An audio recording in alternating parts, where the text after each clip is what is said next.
Good morning, church family. Good to be with you today, and we need for you to put your seatbelt on because we're going to try to go through this pretty fast. I've got quite a bit to say here. And what a wonderful message yesterday from Brother Josh when he was talking about Jesus' statement to Peter. He says, "You are an offense to me, for you are not mindful of the things of God, but of things of men." And it's exactly what we're seeing today, the outside pressure of LGBTQ to the churches. And we're calling the churches changes on the inside. Yes, mindful of the things of men. God's holiness and not ever tolerate sin. Well, let's talk a little bit about the city of Corinth again here. Corinth is on a peninsula with two major harbors, one on the east, one on the west. It has an isthmus in between of about 4 miles, and they moved ships across that with skids and rollers. Otherwise, they had to travel 250 miles around to get to the other harbor.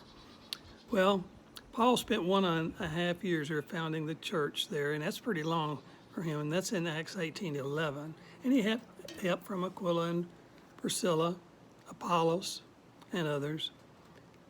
And the ancient city was an acropolis, meaning high city, and up on this mountain or hill within the city, there was a temple of Aphrodite, goddess of love. The temple employed 1,000 prostitutes who went down in the city at night. So needless to say, their most serious problem of the church was worldliness. And this two books, 1st and 2nd Corinthians, are written about Christian behavior and what is expected of God. In chapter 7, they wrote to Paul asking questions concerning principles of marriage. He states, because of sexual immorality, each man should have his own wife. He talks about, in the first part, about the affection between a man and a wife, and so on. And in verse 5, he makes a statement here. It says, "Do not deprive one another except with consent for a time, that you may give yourself to fasting and prayer, and come together again, so that Satan does not tempt you." Now, this is one of the ways of protection of your marriage. And if you would, when you get a chance today, if you'll Google how to protect your marriage, it'll give you some great ideas that we need to set boundaries with. And let me just go through a few of those. No opposite sex friendship, no hugs with squeezing and holding too long, and that's full body hugs. No whispering or soft talk to the opposite sex or talking about each other's spouse. No flattery, no time alone, no touching, and there are other things. Google that, how to protect your marriage. And if you haven't, couple set boundaries now. Try to prevent future problems within the home, such as divorce, reputations ruined, broken hearts of those involved, spouse, children, grandchildren, church family.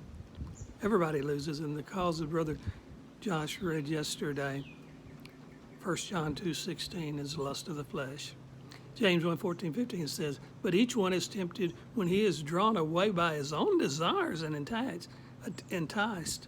Then when desire has conceived, it gives birth to sin, and sin, when it is full grown, brings forth death." Now we can read 1 Corinthians 6:11 in the chapter just that were prior to what we're studying today. And Paul said that those who practice these things are not saved. And it just simply tells us, do you not know that the unrighteous will not inherit the kingdom of God? Do not be deceived. And he talks about fornication, idolatry, adultery, sodomy, thieves, drunkards, extortionists, revilers. You know what a reviler is? That's someone that destroys with words. Okay? So those things there, and it says, "And such were some of you, but you are washed, but you were sanctified, but you were justified." So it says they were, not they are. They were, like some of these. And as we go through this, in verse 18 of that same chapter, it says, "Flee sexual immorality." Then Paul talks about keeping your marriage vows. bond of marriage broken under three conditions.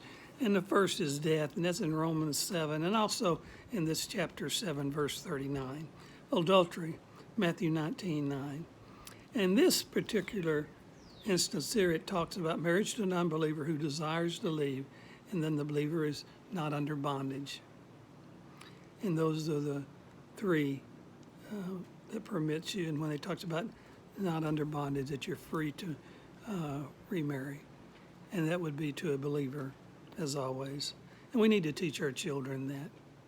We need to teach them to seek out a believer, and we should be praying for our children that they would find a believer, a faithful man or woman.